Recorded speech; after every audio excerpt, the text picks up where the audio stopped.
De retour sur le plateau de TV5 Monde pour les 24 heures chrono de l'International, 9e saison comme vous le savez, 6e ville en direct, 7e heure de direct et j'accueille pour Luxembourg, Carole Biot-Suard, bonjour. Bonjour. Et j'accueille Bruno Terré, bonjour. Bonjour. Donc Carole, vous vivez à Luxembourg, vous avez fait un peu le tour du monde, enfin vous avez fait quelques pays dans le monde. Voilà. Et donc, qu'est-ce que vous faites? Comment vous êtes arrivé à Luxembourg? Pourquoi? Et comment ça se passe? Donc, j'arrivais de Montréal. Et puis, donc, avec mon mari a décidé de demander un emploi à la Banque européenne d'investissement. Et puis, finalement, ils l'ont pris comme juriste, comme avocat. Et donc, nous sommes arrivés d'Amérique du Nord. Il y a combien de à temps? Luxembourg. Il y a 4 ans et demi. Et votre activité à Luxembourg, pour vous? On connaît le métier de votre mari, mais le vôtre? Moi, j'ai le même métier que mon mari, mais mis à part que j'ai dû m'adapter au fil des années, puisque j'ai rencontré à Montréal. Donc ensuite, on est allé à New York. Ensuite, on est passé par Londres et on est arrivé de retour à Montréal. On est arrivé au Luxembourg. Donc oui, je suis aussi dans le monde juridique et je suis solliciteur. Voilà. D'accord, très bien. Membre du barreau à Londres. À Londres. D'accord, comme tout le bon luxembourgeois qui se respecte. Exactement. Alors vous, Bruno Terré, un autre parcours, une autre façon de voir, donc à Luxembourg aussi. À Luxembourg, après avoir eu un parcours européen, que ce soit à Bruxelles, que ce soit à Londres, que ce soit en Allemagne, aux Pays-Bas, le Benelux, retrouver Luxembourg, c'était retrouver des racines et une expérience tout à fait intéressante.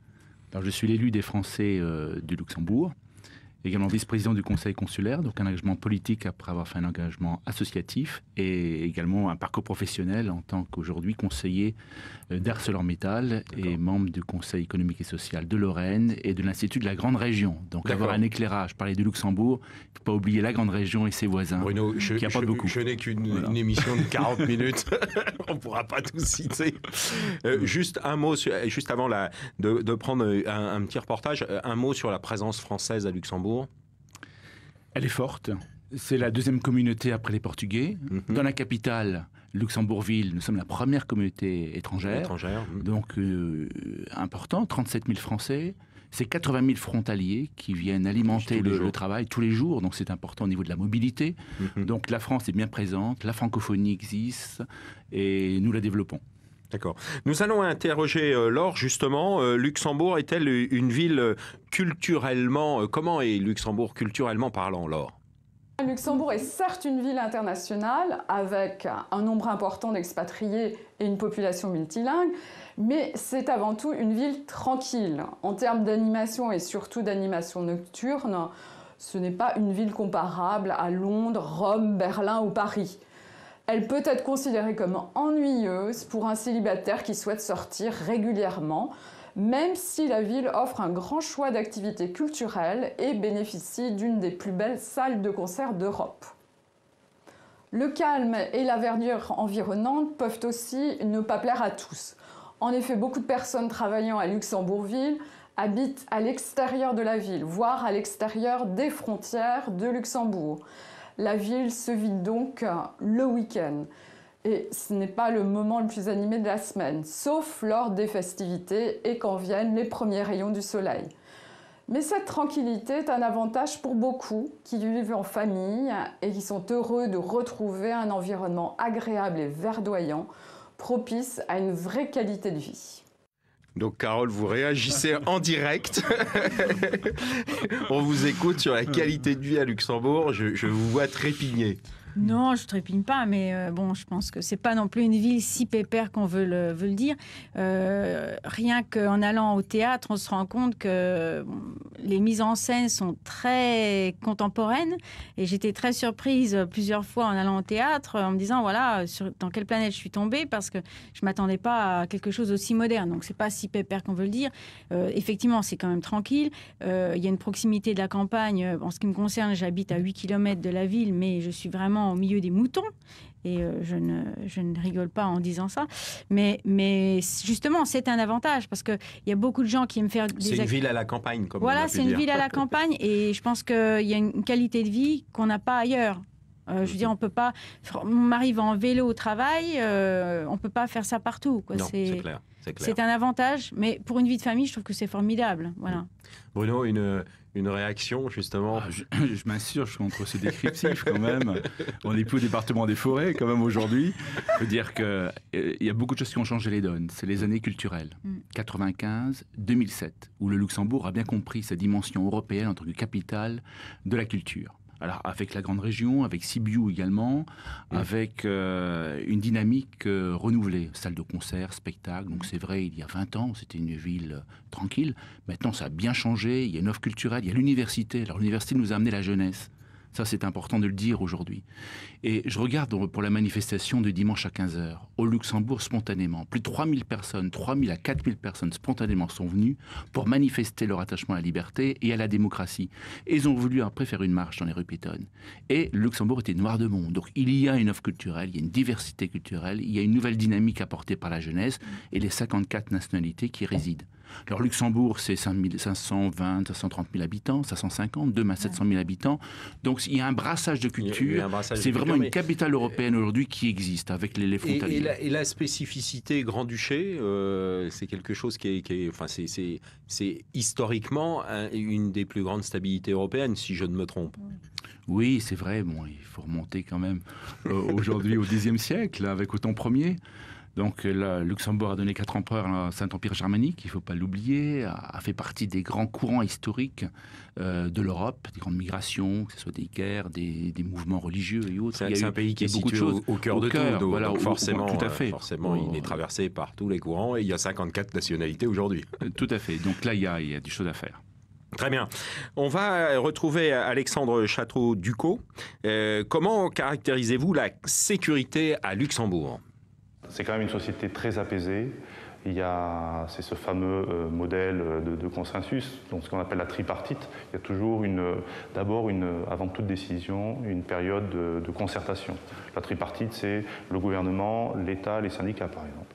Donc, même dans les entreprises, c'est souvent le cas, avec les comités d'entreprise, etc. Il y a toujours une concertation avant toute décision, quelle qu'elle soit, quel que soit le résultat. Mais on ne peut pas dire qu'il y ait une insécurité flagrante.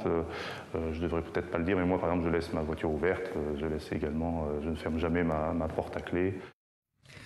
Merci Alexandre. Alors, je vous vois sourire une fois de plus.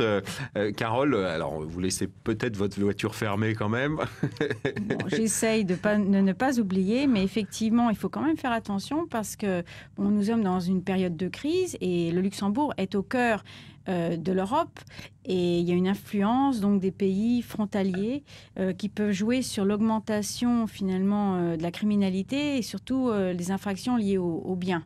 Donc au cours de ces dernières années, ils ont vu donc de 2012 à 2013 il y a une augmentation de 6%, mais pour certains types d'infractions, surtout les cambriolages, ils se sont rendus compte qu'il y avait une augmentation qui était très significative. Donc oui, c'est toujours très sécuritaire. Vous vous promenez dans la rue, vous risquez pas de vous faire arracher votre sac à main. Enfin, c'est très très rare. Mais il faut quand même rester vigilant. Et je sais qu'il y a des endroits, des groupes, des villes, où finalement, on fait un peu comme à Londres. On regarde ce qui se passe chez son voisin pour faire... Mais tout en gardant à l'esprit qu'on est vraiment privilégié de vivre au Luxembourg. Oui, il y a quand même des pays plus compliqués en termes de sécurité, Bruno. C'est vrai, je pense que c'est un exemple en termes de sécurité, mais il faut rester vigilant. On l'a vu avec les actes terroristes qui nous ont atteints. Donc on peut dire également que le bien vivre ensemble existe au Luxembourg. Avec toutes ces nationalités, c'est un exemple d'ailleurs du bien vivre ensemble. Il y a un consensus, il y a un dialogue social. Donc on peut dire que venir au Luxembourg en famille, c'est assumer une certaine sécurité. C'est quand même apaisé, voilà. Absolument. Coût de la vie rapidement, on est dans l'équivalence d'une capitale européenne. Tout dépend de la capitale, je dirais. Tout dépend. On peut dire, c'est à peu près la même chose. Bon, le salaire minimum, c'est à peu près 1 900, 20 euros. Il ne faut pas le situer par rapport à la Bulgarie qui était à peu près à 200. Donc il y a encore du chemin à parcourir. Donc on vit bien, mais le loyer est assez élevé. On va justement intervenir sur le loyer. Le coût de la vie aussi. Donc l'un dans l'autre, on peut dire que le Luxembourg, c'est ici au rang de capitale avec le coût que ça représente. Très bien. Justement, on va aller interviewer Pierre Abrivard. Quelle est la tendance du marché immobilier à Luxembourg, Pierre ? Le marché immobilier au Luxembourg est assez varié. Les loyers y sont relativement élevés, notamment dans le centre-ville et dans les quartiers résidentiels. De 900 € par mois pour un studio à 1 700 € pour un 3 pièces et 2 500 € pour un 5 pièces. Il sera possible de trouver des loyers moins élevés en banlieue ou dans les villes proches de Luxembourgville. De 700 € pour un studio à 1 300 € pour un 3 pièces et 2 000 € pour un 5 pièces. La banlieue et les villes aux alentours sont très bien desservies par les transports en commun, en train ou en bus. Les logements au Luxembourg sont loués vides et il faudra prévoir des charges, l'électricité, l'entretien des parties communes, environ 10% du montant du loyer. Les baux classiques au Luxembourg sont généralement de 3 ans, sans possibilité d'y mettre fin avant l'échéance. Il est donc important de se faire aider à la rédaction du bail pour négocier des clauses particulières permettant sa résiliation anticipée, par exemple en cas de mutation professionnelle. Merci Pierre. Une réaction, je vous entendais en direct sur les prix des loyers. Donc oui, effectivement, je pense qu'il est dans les chiffres. Simplement, il y a quand même beaucoup de gens qui achètent au Luxembourg. C'est vrai qu'on est dans une situation où il y a une population de plus en plus importante. Donc il y a une rareté de l'offre, que ce soit en location que finalement à l'achat. Et ça fait flamber facilement les prix. Vous vous retrouvez facilement à acheter une maison à 800 000, 900 000 €, qui n'est pas une maison extraordinaire que vous payerez peut-être 200 000 € en France. Donc voilà, et ça aussi, le marché, l'immobilier luxembourgeois influence le marché, par exemple à Thionville. Oui, toute la proximité, forcément. Et donc, les loyers sont plus importants à Thionville, par exemple, qu'à Metz. Et je pense qu'en Allemagne et en Belgique, on a le même phénomène. En accord avec cette analyse, vous qui vivez plutôt dans Luxembourg. Oui, bon, on l'a dit tout à l'heure. Il y a quand même beaucoup d'Européens qui viennent de fonctionnaires européens, d'un 10 000, ils vont déménager. Donc ça crée quand même aujourd'hui... Il y a un mouvement immobilier. Spéculatif. Et en plus, ça fait que le loyer est assez cher. On vit la même chose à Bruxelles d'ailleurs. Oui, c'est la logique d'une capitale européenne, enfin de l'Europe, pas d'une capitale européenne. Une chose qu'on peut dire aussi, c'est que le Luxembourg, c'est quand même un petit pays, même avec une grande influence. Mais il y a des villes comme Belleval aujourd'hui, Agora Belleval, les nouvelles cités, la deuxième ville du pays, qui est à 10 minutes et qui offre des logements nettement meilleur marché. Donc il y a une nouvelle cité qui se crée, il y a une dynamique, il y a un besoin aujourd'hui d'immobilier. Oui, les choses se mettent pas en place, mais elles se développent réellement par rapport à 10, 15, 20 ans, ce qu'on citait tout à l'heure. Exact. D'ailleurs, le marché de la construction, enfin l'emploi dans la construction est un des secteurs les plus forts, les plus en forme. Oui. Très bien, une petite page de publicité, on se retrouve juste après. À tout de suite.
La CFE, votre sécurité sociale jusqu'au bout du monde. De retour sur le plateau de TV5 Monde, les 24 heures chrono de l'international pour Luxembourg. Donc on a abordé coût de vie, on a abordé la notion d'immobilier. Il y a un point qu'on n'a pas encore abordé, c'est la notion d'éducation et de scolarité. Alors tous les deux, vous avez eu vos enfants scolarisés à Luxembourg. Comment ça se passe? Quel est le niveau de la partie scolaire luxembourgeoise? Mais disons qu'il y a plusieurs systèmes d'éducation qui cohabitent. Donc vous avez le système luxembourgeois où là on a un système trilingue. Donc quand les enfants sont tout petits en maternelle, ils vont apprendre le luxembourgeois. L'éducation va se trouver en luxembourgeois. Et puis par la suite, ce sera en allemand, au primaire, avec du français.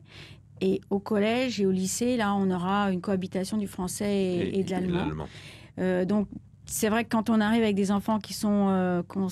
Qu'on vécu un peu à Montréal, voilà, par exemple. C'est pas évident. Donc finalement, les fonctionnaires européens ont la chance de pouvoir mettre leurs enfants gratuitement dans les écoles européennes.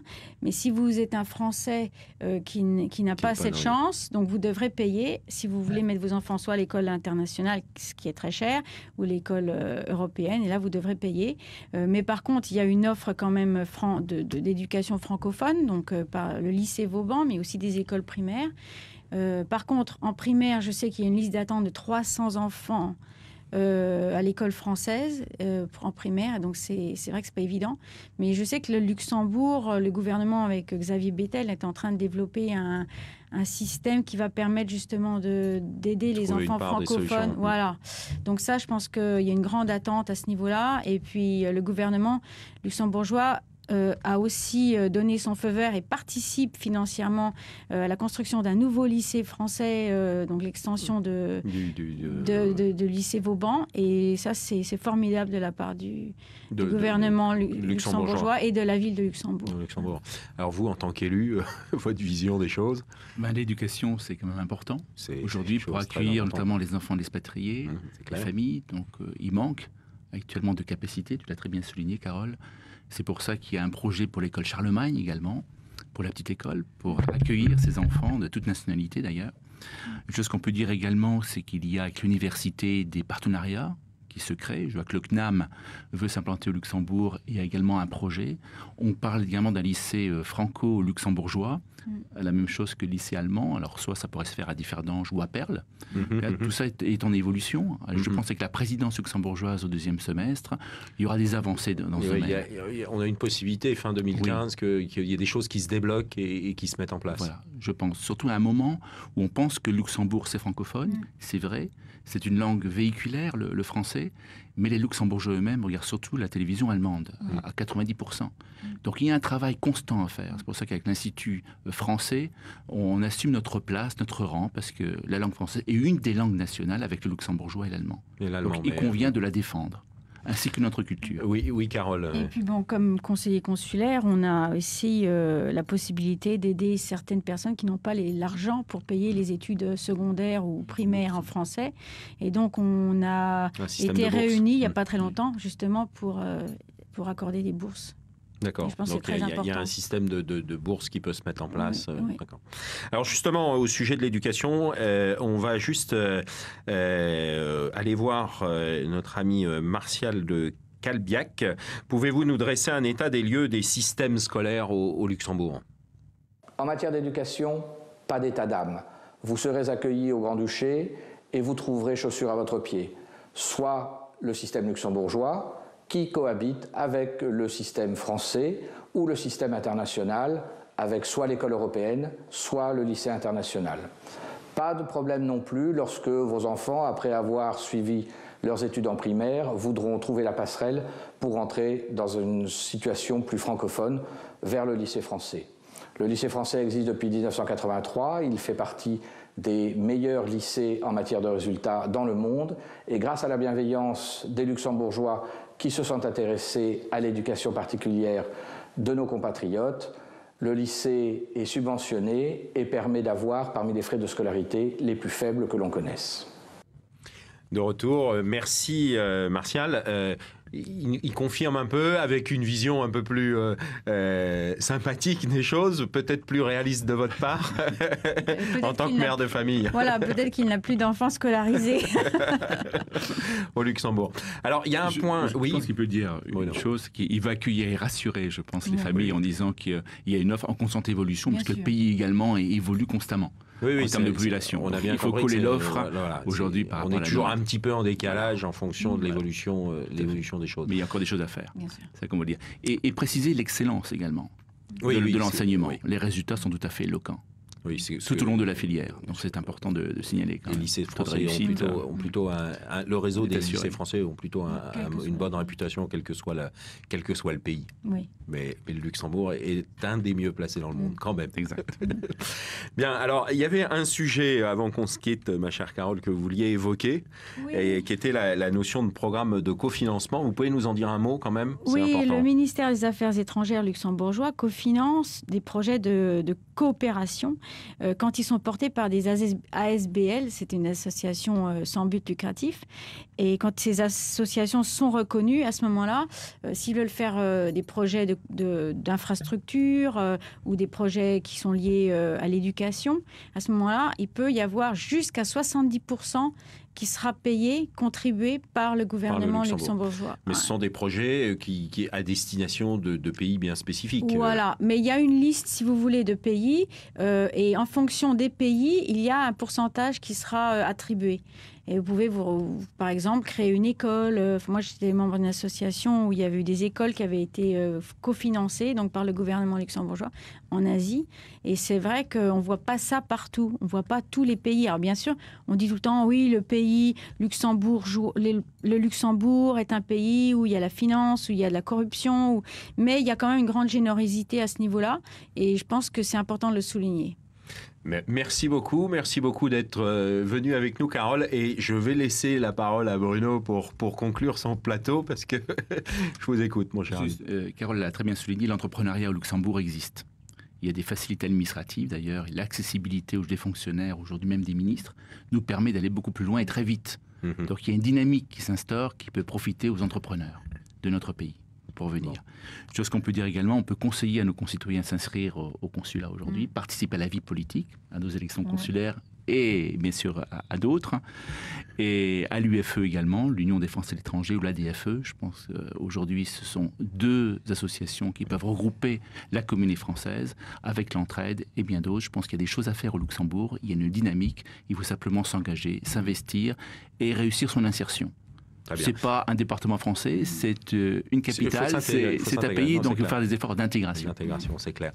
Mon cher Bruno, la prochaine fois que j'ai besoin d'une transition avec le plateau suivant, je vous rappelle. Je vous remercie beaucoup d'avoir participé. Et une petite page de publicité, on se retrouve avec mes deux intervenants suivants. Merci beaucoup, à tout de suite.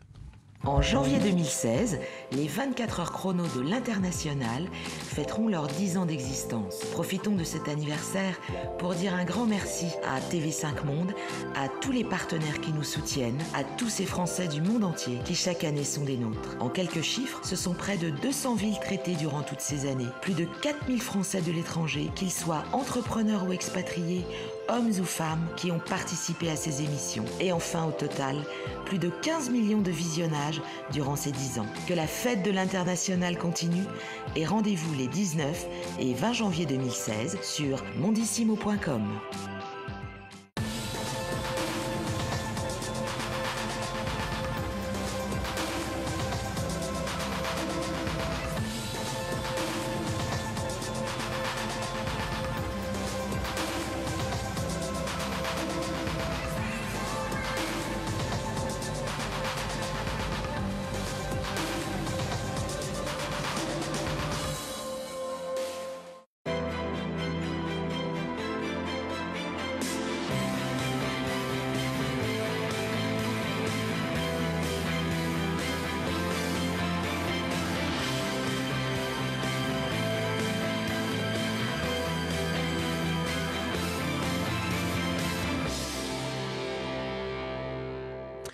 De retour sur le plateau de TV5 Monde pour les 24 heures chrono de l'International, en direct pour Luxembourg.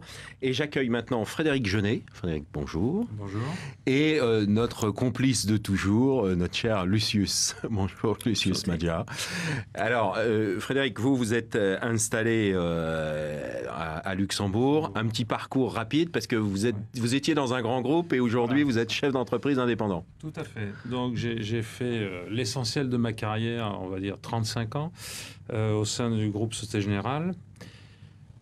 J'ai été pendant 10 ans le responsable mondial des financements export. C'est d'ailleurs comme ça que je suis devenu conseiller du commerce extérieur, ce qui me vaut d'être sur votre plateau aujourd'hui. En 2008, la Société Générale a eu l'excellente idée de m'envoyer à Luxembourg. C'était totalement inattendu dans le déroulement de ma carrière. Et je m'y suis tellement plu que j'ai démissionné de la Générale début 2013 et que j'ai créé une entreprise à Luxembourg. Voilà.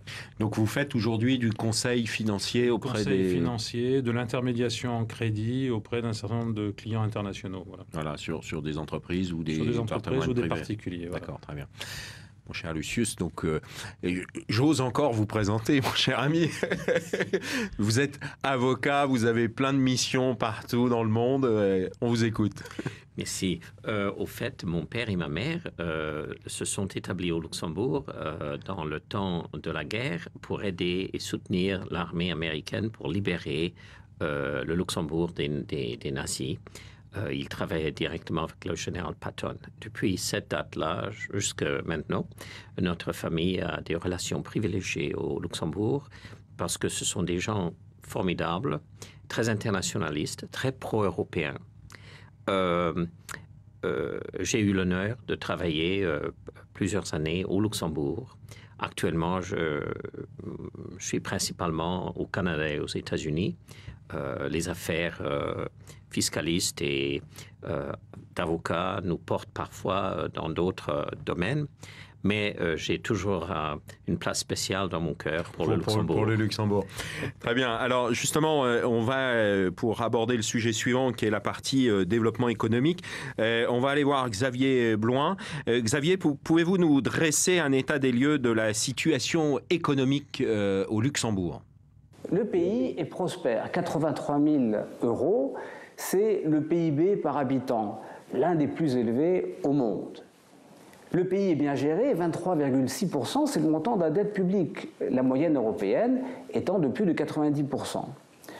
Le pays, enfin, est attractif, 31 milliards de dollars, c'est le montant des investissements directs étrangers au Luxembourg, le plus élevé d'Europe. À mon sens, le pays a 3 atouts essentiels. Une population polyglotte, résolument tournée vers l'international. Un positionnement géographique au cœur d'une grande région qui représente un marché de 1,5 million de consommateurs. Enfin, une stabilité politique et sociale qui est tout à fait essentielle lorsqu'il s'agit d'investir dans un pays. Merci beaucoup. Une réaction, alors on réagissait en direct sur les grands chiffres. Il y a un chiffre, on a l'habitude de dire que le Luxembourg est un pays très stable. Je vous citerai juste 2 chiffres. Sous la Ve République en France, de 1959 à 2014, nous avons eu 36 premiers ministres. Au Luxembourg, dans la même période, il y a eu 5 premiers ministres. Et en fait, 3 d'entre eux ont cumulé 49 années d'exercice du pouvoir.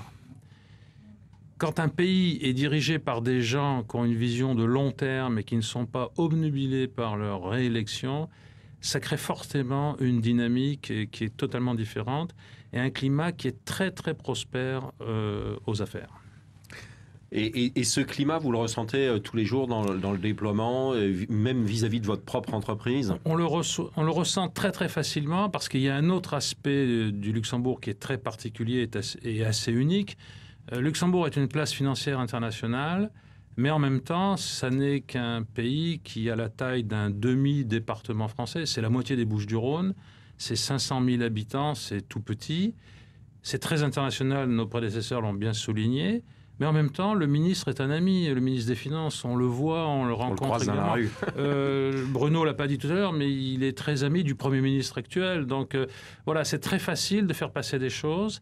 Et avec des hommes politiques qui sont plus préoccupés par l'évolution économique du pays que par leur réélection. Et ça, c'est vraiment quelque chose qui est rafraîchissant. Lucius, l'homme de loi, voit ça comment ? Très, très pareillement. La stabilité n'est pas seulement économique, mais aussi juridique. Depuis le Xe siècle, les lois luxembourgeoises ont été très, très stables. Une fiscalité très légère, un soutien aux entrepreneurs et aux hommes d'affaires, un soutien à l'international et surtout pour les 2 grands pays avoisinants, donc la France et l'Allemagne. Et c'est Robert Schuman, par exemple, était luxembourgeois et il avait toujours rêvé de constituer une grande entité pour l'Europe. Et c'est le rêve de beaucoup de luxembourgeois qui s'est accompli. Cette vision internationale, européenne de naissance, j'allais presque dire. C'est un aspect qui est important. On est au cœur de l'Europe, mais en même temps, c'est un pays qui n'existerait peut-être plus sans l'Europe. Oui, tout à fait. Donc on est forcément européen. C'est-à-dire qu'en France, quand on réfléchit à quelque chose, on pense au marché domestique. On peut penser français, oui. On pense français. Quand on est en Allemagne, on pense à l'Allemagne. Quand on est luxembourgeois, on pense Europe. Forcément, on n'a pas le choix. Alors justement, puisqu'on parle d'investissement, on va aller voir un peu quelle est la tendance générale à propos du marché du travail au Luxembourg. Fabrice Poncet, directeur général d'Adecco Groupe Luxembourg. Au Luxembourg, nous travaillons 40 heures semaine ou 173 heures par mois sur une durée en règle générale de 12 mois avec 25 jours de congé, sauf convention particulière, comme par exemple les banques, qui dispose d'une convention de 33 jours. Il faut savoir également qu'il existe deux types de salaires. Un salaire dit minimum non qualifié, qui est de plus ou moins 1 800 €, et un salaire qualifié qui, là, va plutôt aux alentours des 2 300, 2 350 € par mois brut. Là-dessus, il faut savoir que votre employeur pratique un taux de charge de 13%, correspondant un prélèvement pour votre pension et les charges sociales. Il n'existe pas de cotisation pour le chômage au Luxembourg. Cette cotisation pour la pension est de l'ordre de 8%, plus ou moins, et n'a pas évolué déjà depuis quelques années. Merci Fabrice. Une réaction justement sur le marché. Qui a été souligné à l'instant, qui est très intéressant, c'est que le salaire minimum est très supérieur à celui de la France. Ça explique d'ailleurs qu'il y ait autant de frontaliers, j'en reparlerai dans 2 secondes. Mais en même temps, les charges sociales sont plus basses. Ce qui fait qu'au total, le coût complet du salarié est tout à fait comparable à la France. Le coût salarial pour l'entreprise est identique. Alors après, il y a un phénomène très particulier au Luxembourg. Il y a 375 000 salariés au Luxembourg. Mais il y a seulement 210 000 salariés qui habitent au Luxembourg. Il y en a 165 000 qui traversent la frontière tous les jours. 50% pour la France, 25% pour la Belgique, 25% pour l'Allemagne. D'ailleurs, pour ça que tous les gens qui écoutent le matin la radio entendent qu'il y a des bouchons sur l'autoroute A31 entre Thionville et Luxembourg. C'est tous les matins comme ça. Il y a l'A4 à Paris, il y a l'A31 à Thionville. Voilà. Sur le marché du travail, la partie sociale, choses comme ça, c'est Lucius, en tant qu'homme de loi, vous voyez les choses comment ? Disons pas seulement comme homme de loi, mais comme luxembourgeois de cœur. J'aimerais dire que les luxembourgeois travaillent formidablement bien, comme les Allemands, mais ils s'amusent comme les Français. Donc, ils ont la bonne cuisine, ils savent savourer la bonne cuisine, les bonnes vacances, etc. Dans la cuisine, ils ont... on parle de cuisine, oui, il y a plusieurs restaurants tout ce qu'on veut. à 2 étoiles dans le guide Michelin, macarons. Ils ont vraiment... Ce sont des gourmets. Très fins. Français le soir et allemand dans la journée. Exactement. Pour travailler. D'ailleurs, ils adorent le théâtre, la film musique. Ce dont on parlait tout à l'heure. Ils sont tout à fait... Puisque vous parliez de gastronomie, moi j'ai découvert quelque chose au Luxembourg qui est très intéressant. Ce sont les vins de la Moselle, qui sont des vins blancs d'excellente qualité, sur lesquels ils ont fait énormément de progrès. Et en matière de vin blanc, le Luxembourg est tout à fait au niveau des meilleurs pays producteurs. Tout à fait. Alors, juste une petite page de pub et on se retrouve dans quelques instants.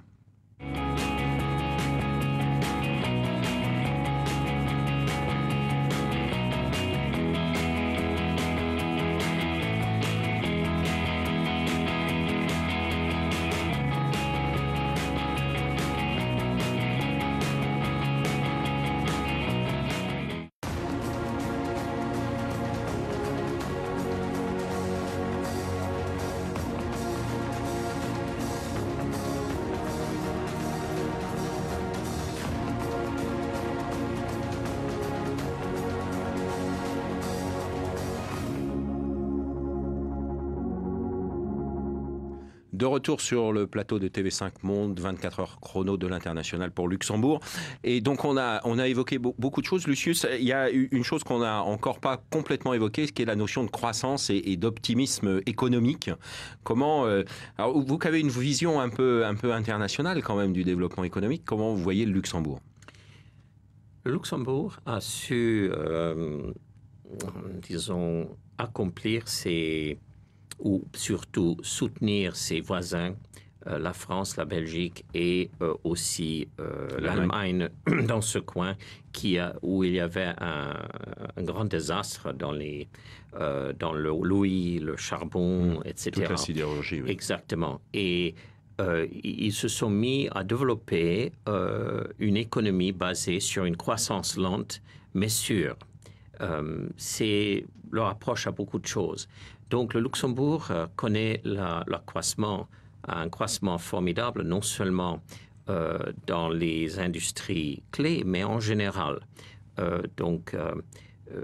Je pense que, par exemple, l'année dernière, la croissance était de 2,9 à peu près %. Donc ce n'est pas comme, disons, la Chine, mais c'est une croissance européenne. Croissance saine et durable. Durable, et ça amène aussi la croissance à la France, à l'Allemagne et au Belgique, dans ce coin, dans cette région. Et ça supporte les régions voisines qu'on citait à l'instant. Je crois que si vous posiez la question à un Luxembourgeois qui est luxembourgeois et qui vit au Luxembourg depuis 30 ans, depuis toujours, il ne serait pas aussi positif que nous. Mais nous qui arrivons de l'extérieur, on est toujours impressionnés par la croissance luxembourgeoise et par la capacité de rebond du Luxembourg. Les Luxembourgeois, eux, ils ont vécu des années tout à fait exceptionnelles où ils ont eu pendant des années, quand le taux moyen de croissance de la France sur 15 ans, c'était 2%, eux, ils avaient 5,5%. Donc effectivement, aujourd'hui, 2,9, c'est pas aussi bien que 5. Mais je voudrais juste donner un chiffre en matière de l'industrie des fonds d'investissement, qui est quand même le pilier numéro 1 de la place luxembourgeoise. En 1999, il y avait 1600 milliards de fonds d'investissement gérés à Paris, 1400 au Luxembourg. La France a inventé les OPCVM, donc c'est vraiment une spécificité française. 10 ans plus tard, nous venons de passer le cap des 3000 milliards au Luxembourg, alors que la France est passée de 1600 à 1400. C'est ça la croissance du Luxembourg, en fait. Oui, on a cette dynamique. Alors justement, juste avant d'aborder d'autres points de développement économique, on va aller voir Sandrine Bionda, Senior Business Development Management sur place. Quelles sont les spécificités luxembourgeoises en matière d'économie ? Ce qu'il faut avant tout retenir du Luxembourg, c'est que c'est une place financière de renommée internationale. Elle a encore un rating AAA par Standard & Poor's, Moody's et Fitch. Et cette note souveraine lui est attribuée au même titre que le Royaume-Uni, les Pays-Bas, la Suisse et l'Allemagne. Pour information, la France est classée en AA par Standard & Poor's en 2013. Donc le Luxembourg est une place financière dynamique, réactive et très connue pour ses spécificités en termes de création de fonds d'investissement. Alors justement, on parle de création de fonds d'investissement, on parle du secteur bancaire, du secteur de l'économie. Y a-t-il d'autres secteurs complémentaires à cela où il y a une opportunité d'affaires au Luxembourg ? Vous battez pas, messieurs. Non, mais il y a un point il faut comprendre que le Luxembourg, comme je l'ai déjà dit, est un petit pays. Donc c'est un pays qui a en permanence besoin de se réinventer. Il faut savoir que jusqu'en 1970, Bruno a été gentil de ne pas le dire, mais enfin, le Luxembourg, c'était la sidérurgie. Ça ne vivait que de la sidérurgie. Le Luxembourg a eu la chance d'avoir des élites visionnaires, des gens qui avaient justement le temps de se projeter dans l'avenir. Et un Premier ministre dans les années 70 qui s'appelait Pierre Werner, qui est vraiment l'artisan du Luxembourg moderne aujourd'hui. Il a été le premier à comprendre que l'Europe de la libre circulation des capitaux et des individus, allait être une chance inouïe pour le Luxembourg. Et donc cette croissance, elle s'est faite. Vous parliez des fonds d'investissement. Ben oui, on a créé des fonds d'investissement, pas pour le marché domestique. Il y a 500 000 habitants, ça ne sert à rien. Donc on a créé des fonds d'investissement pour le marché mondial.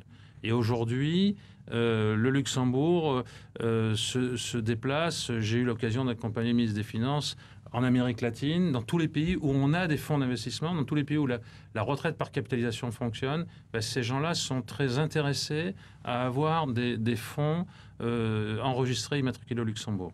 Alors justement, y a-t-il d'autres secteurs d'activité que la finance? Oui, Lucius. Oui, absolument.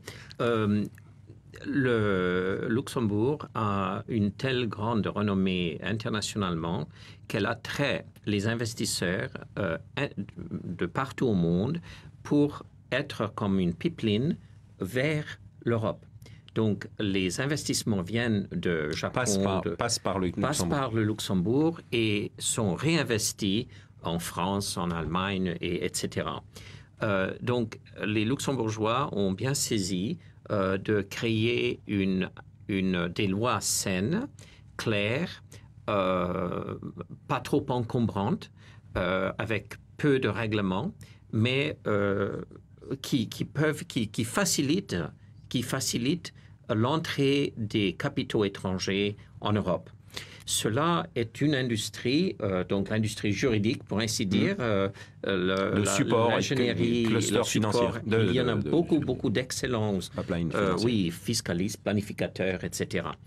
Il y a une autre industrie. Les satellites. Oui, les satellites, la haute technologie que le Luxembourg essaie de... Les nouvelles technologies met en place un cluster. Oui, avec des soutiens de l'État et avec... des lois spéciales sur l'imposition, donc ils donnent des crédits, ils donnent des avantages fiscaux. Donc le Luxembourg développe dans plusieurs domaines. Il y a une réelle volonté de développer d'autres secteurs d'activité, pour être clair, et le gouvernement est très pushing sur le sujet. C'est 35%, la finance, c'est 35% de l'économie luxembourgeoise, du PIB. Donc évidemment, c'est beaucoup. Alors, beaucoup de Luxembourgeois disent ça n'est pas que ça, c'est une faiblesse. Donc, on essaie de développer d'autres secteurs. Il y a un secteur qui est intéressant, c'est SES, qui est le premier opérateur de satellites au monde. Enfin, c'est une société, c'est une start-up luxembourgeoise qui a été soutenue au début par le gouvernement luxembourgeois parce qu'il fallait trouver une alternative. Maintenant, il y a d'autres secteurs qu'on essaie de développer aujourd'hui dans les entreprises technologiques. Voilà. On va aller interviewer Sophie Mitchell sur quels sont les secteurs porteurs au Luxembourg. Au fil des années, le Luxembourg a bénéficié d'une très forte croissance dans le secteur financier, qui clairement reste le pilier de l'économie luxembourgeoise. Néanmoins, l'économie luxembourgeoise n'est pas seulement la place financière. Depuis plusieurs années, il y a une volonté politique forte de développer d'autres secteurs d'activité au-delà du secteur financier. La recherche-développement, l'innovation étaient là depuis de nombreuses années, mais depuis quelques années, le gouvernement a souhaité développer de nouveaux secteurs et de façon très active et organisée. En particulier, je voudrais mentionner quelques-uns d'entre eux, tels que les communications, les technologies de la communication et de l'information, les TIC, l'innovation en termes de biotechnologie, les secteurs de la communication télésatellitaire ou la logistique. Pour animer et promouvoir ces secteurs d'activité, le gouvernement a mis en place des clusters qui permettent de mettre ensemble les acteurs, qu'ils soient publics ou privés, pour travailler ensemble et avancer plus vite dans le développement de ces secteurs. Merci. Alors, juste pour revenir un peu et pour clôturer un peu cette émission, Lucius, si vous aviez 2, 3 conseils à donner à un dirigeant français qui aurait l'intention ou qui se poserait la question de s'implanter au Luxembourg. Oui. Un premier conseil serait de travailler très étroitement, de faire collaborer étroitement les avocats et les fiscalistes et les planificateurs de sociétés françaises avec leurs collègues luxembourgeois. Parce que le Luxembourg essaie très, très fortement de rester en règle et de rester complètement clair, net et correct dans ses relations fiscales avec les pays avoisinants. Donc, il est très important que les structures soient à 100% clean et correctes. Avec cela, vous pouvez aussi obtenir des avantages fiscaux, des avantages financiers, parce qu'il y a le grand marché pour financer les entreprises. Donc, je dirais, l'important, c'est ne le faites pas par vous-même, ayez d'excellents professionnels qui vous appuient dans votre démarche. Oui, c'est juste à côté, mais c'est quand même un peu éloigné dans la structuration. Donc il faut pas faire n'importe quoi quand même. Ah, exactement.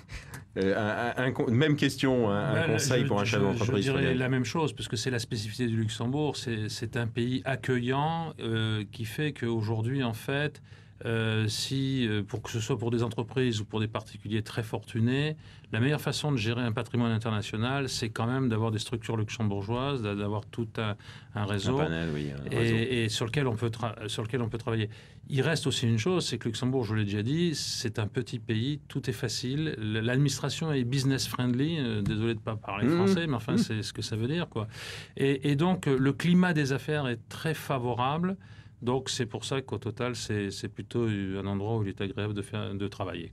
Voilà, merci. Très bien. Merci, messieurs. Merci de votre participation. Écoutez, je pense qu'on a fait un tour assez sympa du Luxembourg. Je pense que vous nous avez donné envie d'aller investir sur place. Alors maintenant, dans notre prochaine plage horaire, nous partons pour Varsovie, pour la 7e ville des 24 heures chrono de l'International. Merci beaucoup et à tout à l'heure. Merci.